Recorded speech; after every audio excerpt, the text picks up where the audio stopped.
Hello, thanks for stopping by. My name is Becky and this is BecxReadz, and today I am starting a themed reading vlog.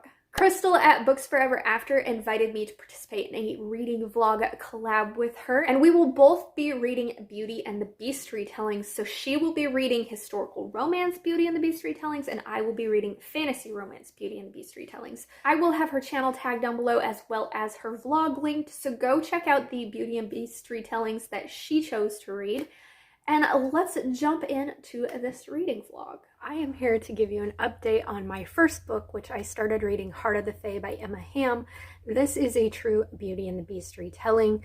I'm really enjoying it. I'm about 50% in right now, and so far we are following this young woman named Sorsha, who is sort of like a healer, and she is trying to find a cure for these blood beetle plague. I think that's what it's called. It's like these beetles are infecting people and like eating them from the inside out. And her adopted father, I think he's her adopted father, he is like infected, and so she's trying to find a cure for this, but nobody's listening to her because she is a woman. So she seeks out the help of the Fae to try and find this cure, and they tell her that they will give her the cure if she tracks down this prince of the Fae and bring him back to them. And so that's what she does. She sets out on this journey to get to this mysterious island that only shows up like every 6 or 7 years or whatnot, and track him down. But when she gets there, she meets this guy who is covered in like scars and geodes. Wherever he gets cut, like geodes grow out of his skin. And he's very gruff and very rude to her in the beginning, but she is determined to get him to get off this island to save her father. So far, I'm really liking the dynamics between them, and I can definitely see the Beauty and the Beast parallels. I think the whole like Celtic mythology woven in is done really well. So I think this is definitely going to be a series that I do plan on continuing because so far I am enjoying it. I am back with an update. I finished reading this book. I loved the beastly aspect of this man. He's not like furry and like animal-esque. He's more like elemental-esque. He's got like gems and stuff growing from his body, which I thought was really interesting. I love the chemistry between the two characters. I love the found family. I did think at points the plot of her trying to find a cure to save her family got lost a little bit. I sort of understood it because she was on this island where time ran differently, and she was just like living in this moment surrounded by people who actually cared about her, and she was having a great time. So she sort of forgot that, but I wish it wouldn't have been as forgotten as it was until the last moment of the book. This book also ends on a cliffhanger. I did not know that this was part of a duology that followed the same couple. I know this is a longer series, but I thought each book was a standalone within the series, but it's not. So now I have to jump into this book to pick up and see how their storyline is going to play out. It didn't have a lot of spice. I would say like one smut scene in this book that isn't very detailed. It's rather sweet. So if that's something that you're looking for, is a sweeter fantasy romance Beauty and the Beast retelling, definitely check this one out if you haven't. I am going to jump into the second book just so I don't lose anything because I am so invested in these characters' relationship. However, for the purpose of this vlog, I may not share my thoughts on that. I am going to instead start listening to this book on audio. I don't know anything about this other than it's a Beauty and the Beast retelling. I know it is by St. Clair. I've read one other book by her, or I've tried to, and I did not like it. So this is going to be a second try for this author. I did not realize that this book was so short. So I'm listening to the audiobook. I found it on Everand, and it's only like a 2-hour-long audiobook if I'm listening to it at 2.5 speed. So I only have an hour and like 20 minutes left of this audiobook. So in this, we are following this girl whose name I can't remember, and I'm listening to it at the moment. That's great. But she is essentially living in this village, and they have to do certain things to appease the Fae or something. And when their well runs dry, she is told that she has to go down into the well and she has to kill a frog for some reason. Don't ask me why. So she does this. She goes down to the well and she's trying to save this frog, but this frog is trying to like get away from her. And she ends up bashing it in the head with a rock and killing it. Unbeknownst to her, this frog is a fae prince. So his brothers, who are also fae princes, come to her in the middle of the night, and they send her to another one of their brothers who is the beast. He lives in the forest, and they say, you are going to live with him for 6 years to make up for the fact that you killed our other brother. So she just poof ends up there, and this guy needs to break his curse. He needs somebody to guess his real name within 6 days, because within 6 days he is going to forget his real name and his curse will be even less likely to be broke. So he tells her he will set her free if she can say his or guess his real name. Meanwhile, he's very horny for her. She's very horny for him, but she doesn't like him. So there's this like, I hate you, but I want you. I hate you, but I want you. I'm not really too invested in this story so far. I'm going to finish it out because I am curious to see how it ends, because this story weaves a lot of different fairy tales together. So far, I am getting Beauty and the Beast. I am getting Rumpelstiltskin. And I'm also seeing characters like Selkies, fairies, brownies, pixies, redcaps, all these different creatures that I know from different fairy tales and folklore. So I find that really interesting. However, the relationship, there's not really a relationship, but the character dynamic, I am feeling no chemistry between these two because this is such a short book. There's just lust here. This book is like very sexually charged and motivated. He makes her like bathe in front of him naked, get dressed in front of him naked and things like that, and she's meanwhile all turned on by it, but yet she doesn't like it. And it's just not giving me that like warm, fuzzy, heart-tugging moment that I want. It's giving me the Beauty and the Beast aspect of it, but it's just not, it's very surface level. It's not doing anything for me. But I am curious to see how it ends. I'm curious to see what his real name is, because I am so bad at guessing this shit. Like, I thought maybe his name was Rumpelstiltskin, but he says it's only got 7 letters, and I was like, R-U-M-P-L-E? I'm like, no, it can't be Rumpelstiltskin. So I have no idea what the frick his real name is. I'm sure she's gonna guess it though.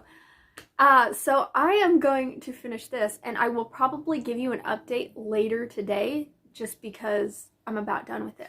But in the meantime, I thought it would be fun to sort of piece together a Belle cosplay using shit that I just have around my house, like clothing and stuff I have around my house.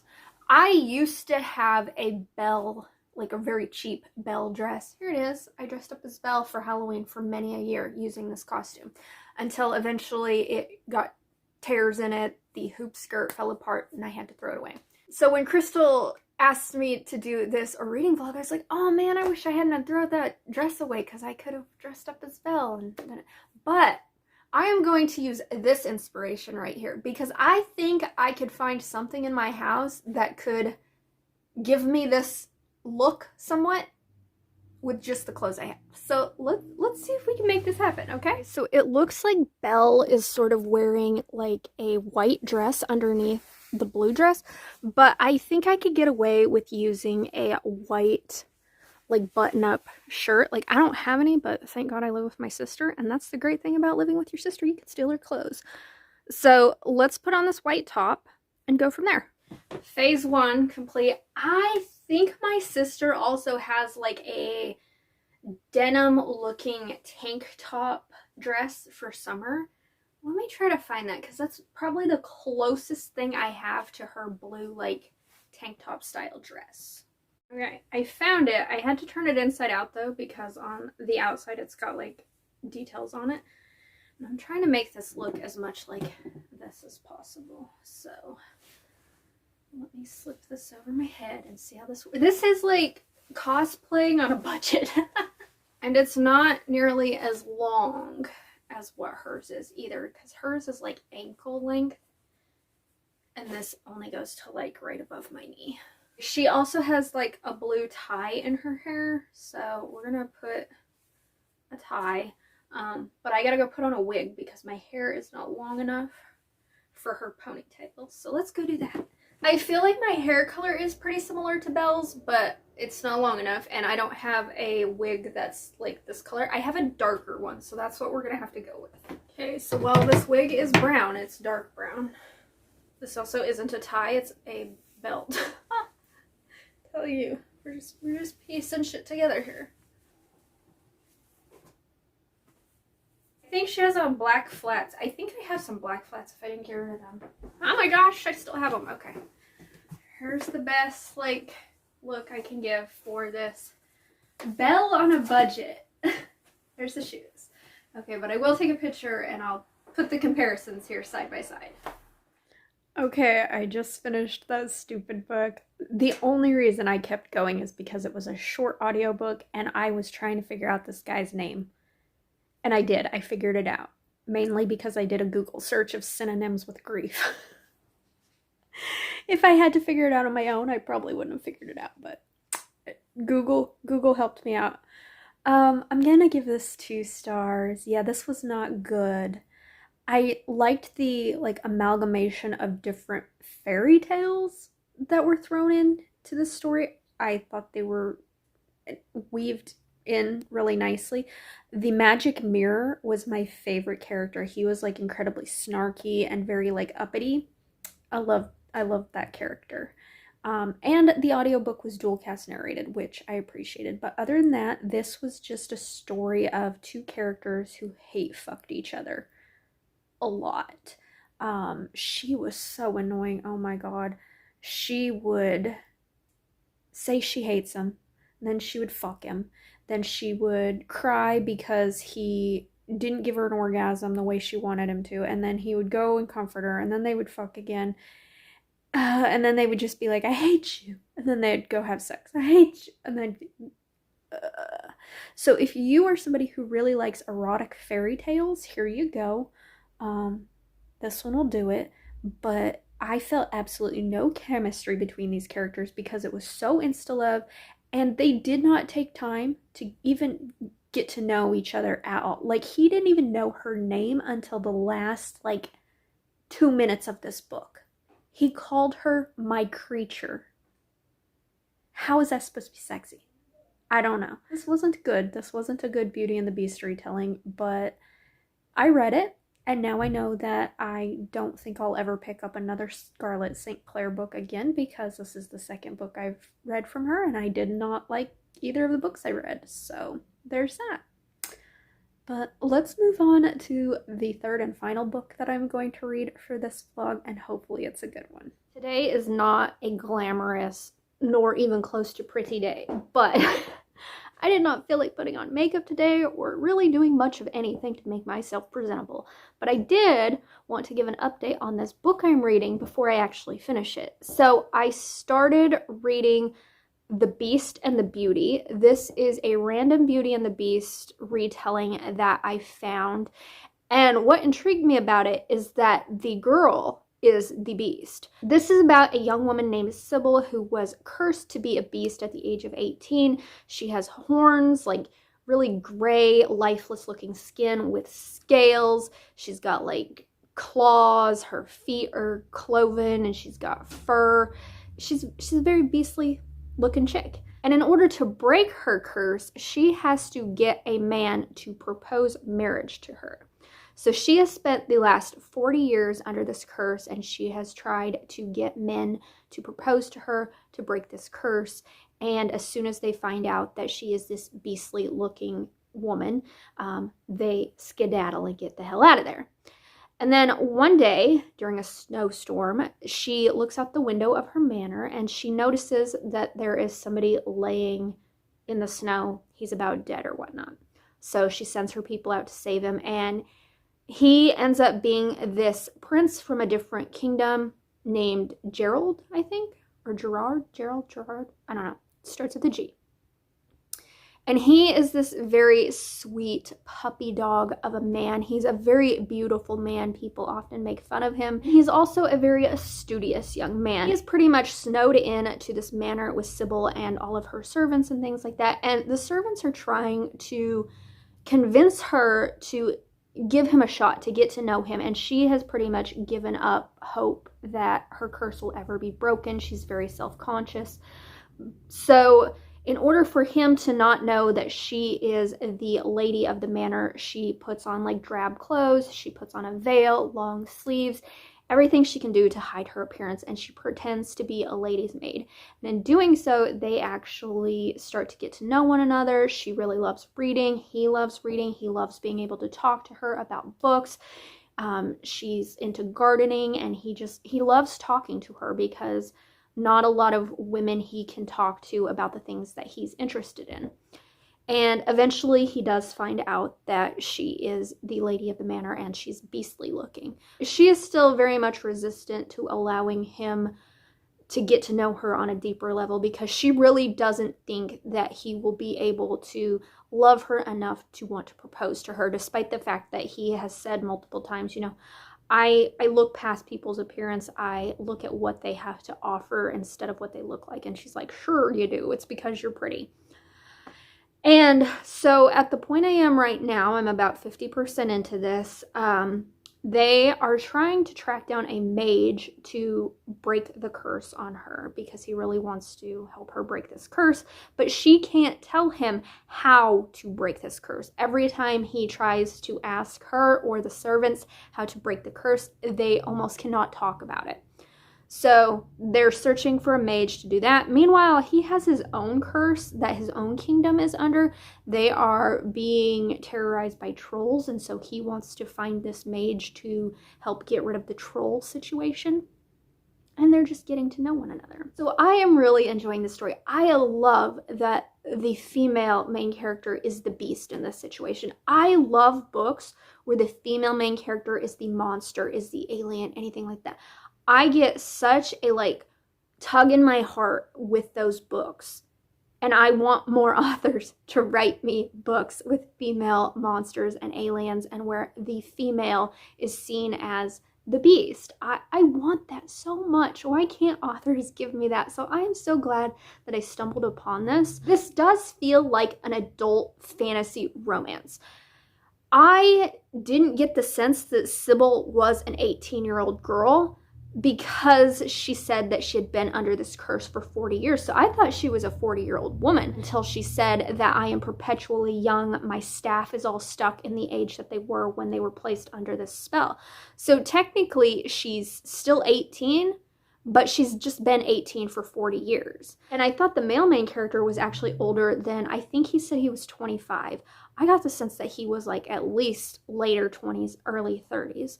So I was really liking that dynamic, because I felt like the characters felt older than what the story was telling me they were. Now, Sybil as a character, she's not the most likable of characters, because she was very arrogant in her past, which is why she ended up with the curse that she has. She knew she was very beautiful. She's very gruff with her staff. She puts them in her place. She really isn't like a shy wallflower type of character who has a lot of sympathies and downplays her intelligence or her power. She is very much like, I'm the lady of this manor, and even with this curse, I'm in charge. I like that about her, but I can see where she wouldn't be like the most likable of characters. As far as spice goes, there hasn't been a single spicy scene in this book in 50%. I don't really know if there's going to be or not, but that's not bothering me, because I feel the chemistry between these characters. So it is taking its slow time to build up this relationship between Gerard and Sybil. They're really taking their time to get to know one another, so that by the time I'm sure they fall in love, I am going to believe it, because I feel this chemistry. Totally random place in my house you've never seen, but my sister is working from home. She's on a call, so I needed some place that was a little bit quieter. So I am here to give you an update on this book that I finished reading, The Beast and the Beauty. So I really enjoyed this book. I'm giving it 5 stars. The way this book is written doesn't exactly give off like adult writing. It does come off more as a young adult written story, because it is a very simplistic story. There's no like flowery metaphors and overly purple prose. It's a very straightforward story, which I love.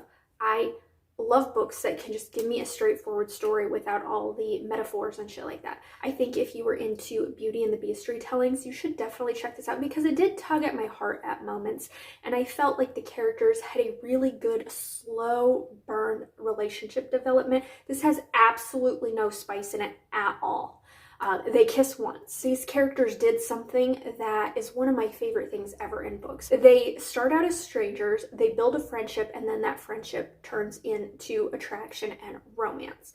And one of the things that really made me feel like these characters were older is that our main girl, Sybil, who is the Beast, she propositions Gerald, and he doesn't give her the outcome that she is wanting from him, but instead of like getting overly dramatic and upset about it. I mean, she does get upset because her feelings are hurt, but she rationalizes why he would react the way he did.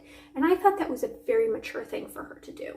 So this just ticked off so many boxes for me. I loved the sweetness of it. The only thing I didn't love about this is it is a very open-ended story. I believe in order to get the full scope of these characters and their relationships, you have to read the entire series. So I may end up doing that because I am curious as to how their relationship progresses, and I'm hoping that in further books I will see that more.